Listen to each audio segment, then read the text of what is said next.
कामिका एकादशी निमित्त दरवर्षी ब्राह्मणी ते नेवासा जाणाऱ्या पायी दिंडी सोहळ्याचं विविध ठिकाणी मोठ्या उत्साहात स्वागत करण्यात आलं। आदिशक्ती संत मुक्ताबाई यांच्या कृपाशीर्वादानं ब्राह्मणीतील घेरुमाळ वस्ती इथून अनेक वर्षांपासून धाकट्या एकादशीला पायी दिंडी जात असते। शनिवारी सायंकाळी 6 वाजता घेरुमाळ वस्ती इथून प्रस्थान झालं। सीताराम शिंदे यांच्या वस्तीवर वारकऱ्यांचं स्वागत करण्यात आलं।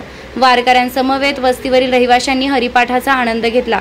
स्नेहभोजन पार पडलं। रविवारी सकाळी भागू मामा कदम यांनी दिंडीचं स्वागत करून चहा पाणी केलं।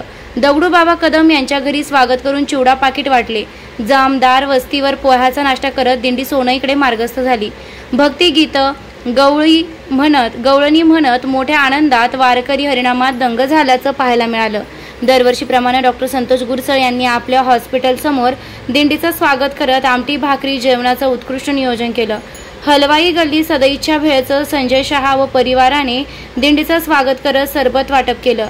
हरिभक्तपरायण गयाबाई दराडे व हरिभक्तपरायण रायभान बाणकर, हरिभक्तपरायण बाळासाहेब महाराज मोकाटे यांच्या मार्गदर्शनाखाली दिंडीत सुमारे 100 वारकरी सहभागी झाले होते।